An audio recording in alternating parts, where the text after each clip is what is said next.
Hi there, Yousician here, and today we're gonna look at how to change strings to an acoustic guitar.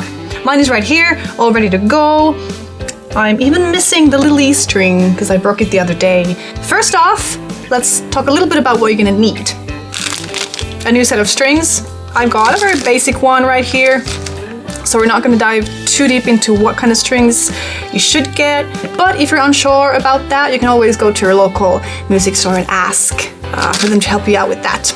Then I have a little tool that is completely optional. You don't have to have this, but it might make some things a little faster. What it has is the clipper to cut the strings with. Then in this end, it's got this little winder thing for the tuning pegs. And then in the other end here is this little thing which is very useful when you're popping off the bridge pins because they might sit a little tight sometimes. Optional, and I'm gonna show you how to do these things also without it.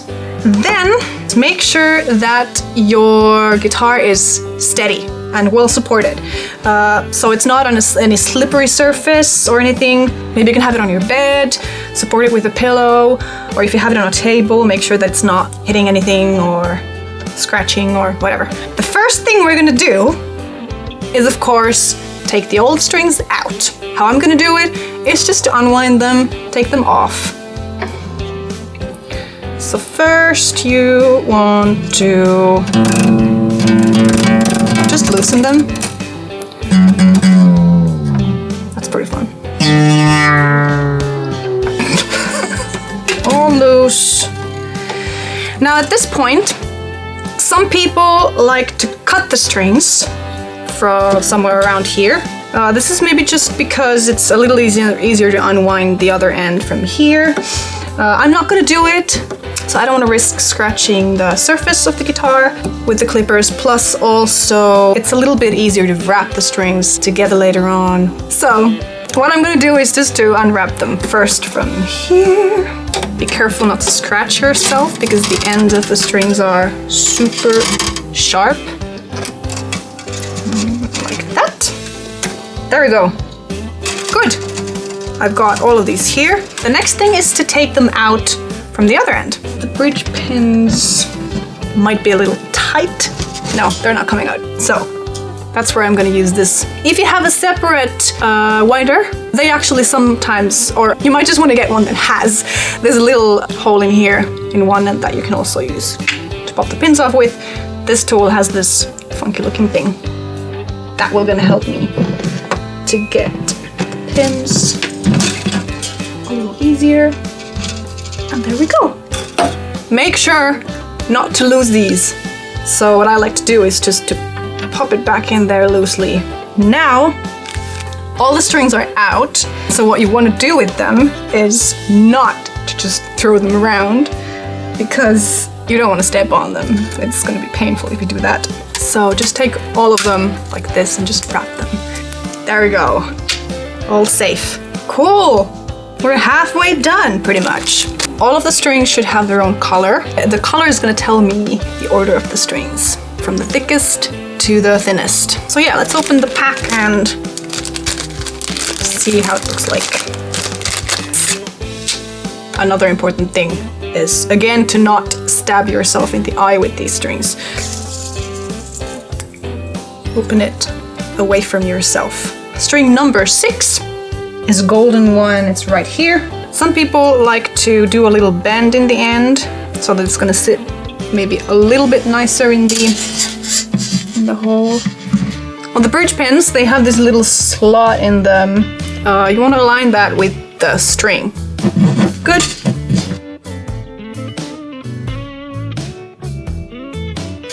Full set of strings. The next thing is then to just get the strings attached to the machine heads. There's a couple ways to do this. I'm going to show you one way to do it with thinner strings and one with the thicker strings. So if you do have the clippers now available, what you could do is to pre-cut the strings before wrapping them to the machine head. I've got the thinnest E string in my hand here, and it's gonna go to the first machine head. So what I'm gonna do, I'm gonna measure a distance of 2 machine heads, or like 1.5 to 2, somewhere along those lines, and then I'm gonna clip it. This is gonna give me a nice amount of wraps. String number 2, and from there, distance of 2 machine heads. Maybe I can cut this a little safer so that the pieces are not flying everywhere. There we go. But now if you don't have the clippers, don't worry about it. What you can do is thread the string first. And here actually we're gonna look at a little closer the threading. So let's start from the other end. The big E string first. What I'm gonna do first when I don't have the clippers is just to thread the string through the machine head. There's a little hole there. Put the string through the hole from the center of the headstock towards outer edge of the headstock, like this. So what I'm gonna do here next is to measure also a distance of about 2 machine heads and make a tiny bend to the string, like that. So then I know that when I pull it back, I have enough slack, so it's gonna wrap nicely.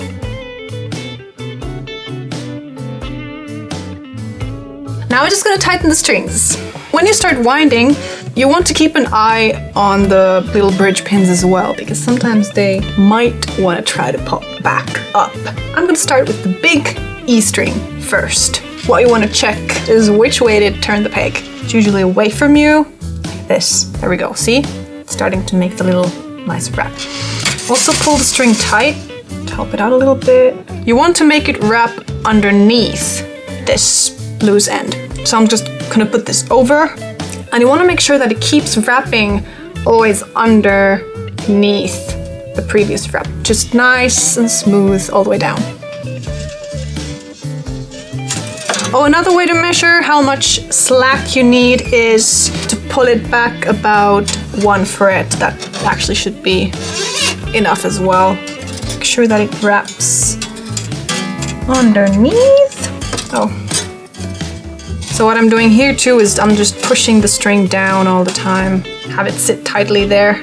And now for the ones that you've pre-cut, what you're gonna do with these ones is find the right machine head.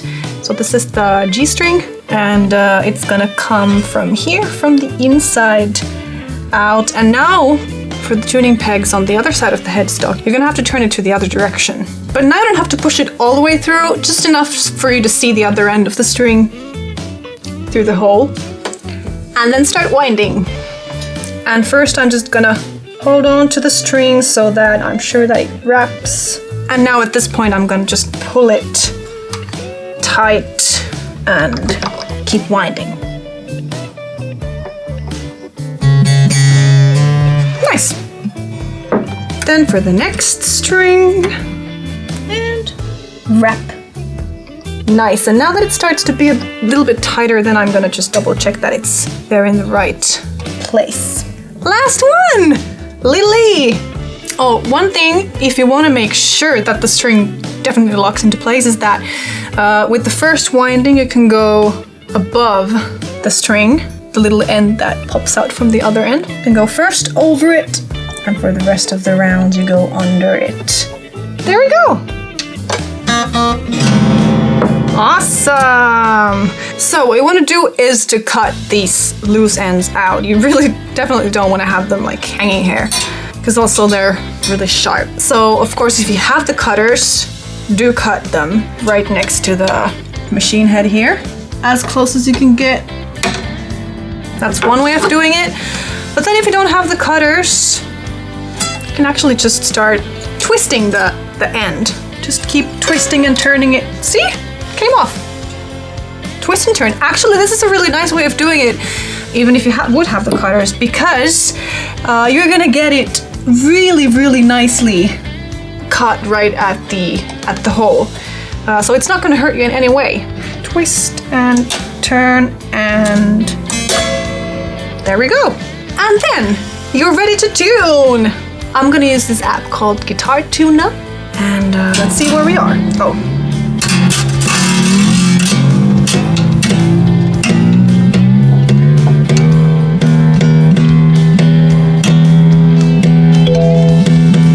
That's roughly it. Don't worry if the strings keep like dropping in tonality at first, it's because they're new and the strings are stretching while you're tightening them. So what you want to do, just take it and stretch it like this. Also make sure to fret it at the same time so you're not causing any unwanted tensions for the nut. And stretch it all around the string. Awesome! Don't worry if the tuning keeps dropping, especially during the first couple of days. Just remember that you can stretch the strings a little bit, but most likely it'll settle to the right pitch pretty fast. So that's pretty much it. Please leave comments to the comment section if there's any questions or anything more you want to know, or if there's anything you found useful. If you have other tips to share with me and with others, please do leave them there. Like and subscribe, and see you in the next video.